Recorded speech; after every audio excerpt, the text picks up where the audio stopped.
Hello everyone. तो आज ही हमारा स्ट्रक्चरल इंजीनियरिंग का 6th लेक्चर है और इसके पहले लेक्चर यानी 5th लेक्चर में हमने देखा था स्ट्रेस के बारे में। स्ट्रेस क्या है, उसका यूनिट्स क्या है। तो आज इस लेक्चर में हम देखने वाले स्ट्रेस के कितने टाइप्स है और उसके बारे में थोड़ा सा डिटेल जानने वाले। तो बिना देर किए चलिए शुरू करते हैं।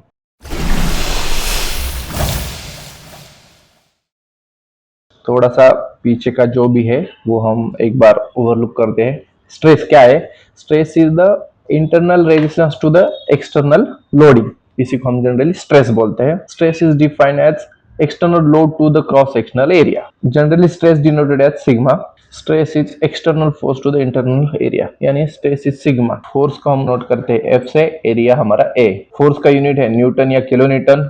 एरिया इसको हम mm या मीटर स्क्वायर नोट करते हैं। तो हमारा स्ट्रेस का यूनिट क्या हो गया? न्यूटन पर mm स्क्वायर या किलोन्यूटन पर मीटर स्क्वायर। स्ट्रेस से हमें क्या पता चलता है कि एक मटेरियल है कितना लोड बेयर कर सकता है बिफोर इट डिफॉर्म्स और फेल और डिफॉर्म होने से पहले कितना लोड ले सकता है, ये हमें स्ट्रेस से पता चलता है। तो उसके 5 अलग अलग टाइप्स है, वो देख लेते हैं। फर्स्ट है हमारा टेंसाइल स्ट्रेसेस, सेकंड है हमारा कंप्रेसिव स्ट्रेसेस, थर्ड है हमारा शियर स्ट्रेसेस, फोर्थ है हमारा बेंडिंग स्ट्रेसेस और फिफ्थ है हमारा टॉर्शनल स्ट्रेसेस। तो इसको हम वन बाय वन थोड़ा सा समझ के लेते हैं। फर्स्ट है हमारा टेंसाइल स्ट्रेसेस, इसको डिनोट कैसे करते हैं? सिग्मा टी से। टेंसाइल स्ट्रेसेस क्या होता है वो देख। When the material is stretch trying to increase the length of material. हमें इससे क्या पता चल रहा है? अगर मटेरियल को हम स्ट्रेच कर रहे हैं तो इसकी वजह से वो मटेरियल की लेंथ इंक्रीज हो रही है। ये मेरे ओरिजिनल लेंथ का एक मटेरियल है और इसको मैंने अपोजिट डायरेक्शन फोर्स अप्लाई करते हैं तो वो मटेरियल से इसका लेंथ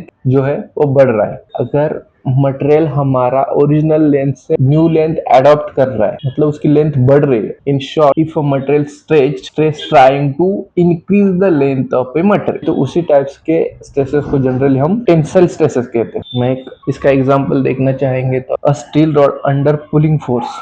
नेक्स्ट है हमारा कंप्रेसिव स्ट्रेसेस। कंप्रेसिव स्ट्रेसेस में क्या है? हमारा टेंसाइल था, उसके एग्जैक्ट अपोजिट हमारा कंप्रेसिव है। तो कंप्रेसिव स्ट्रेस में क्या होता है? When the material is compressed, stress trying to decrease the length. अगर एक ऑब्जेक्ट के ऊपर हम फोर्स अप्लाई करते हैं तो वो मटेरियल को कंप्रेस करने की कोशिश करेगा। एक ऑब्जेक्ट के ऊपर मैंने दोनों साइड से फोर्स अप्लाई किया तो इस मटेरियल की लेंथ जो है वो कम हो जाएगी। जनरली इसी टाइप के स्ट्रेसेस को हम कंप्रेसिव स्ट्रेसेस बोलते हैं। नेक्स्ट देखते हैं हम लोग टॉर्शनल स्ट्रेसेस। टॉर्शनल स्ट्रेसेस क्या है? Due to a twisting moment applied on shaft or member, material has changed its original position।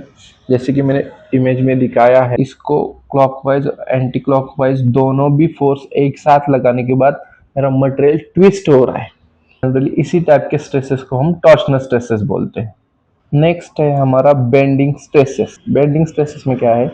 It happen due to combination of tension and compression due to in bending moment. Bending stresses किसकी वजह से develop होते हैं? Bending stresses generally combination of tension and compression forces की वजह से bending stresses develop होते हैं। लास्ट है हमारा शियर स्ट्रेस यानी टाउ। शियर स्ट्रेस, तो इसके अंदर क्या आता है? When the force act parallel और tangential to the surface. Forces क्या होते हैं? टेंजेंशियल या पैरेलल उसके सरफेस पे एक्ट होते हैं, इसकी वजह से उसके अंदर कुछ चेंजेस आते हैं। जनरली इसी चेंजेस को हम शियर स्ट्रेस बोलते हैं। ये मेरा फिगर है नॉर्मल मटेरियल का। इसके ऊपर अगर फोर्स अप्लाई करता हूँ तो उसके अंदर कुछ चेंजेस आते हैं, जिस फोर्स की वजह से वो मटेरियल शेयर में फेल हो रहा है।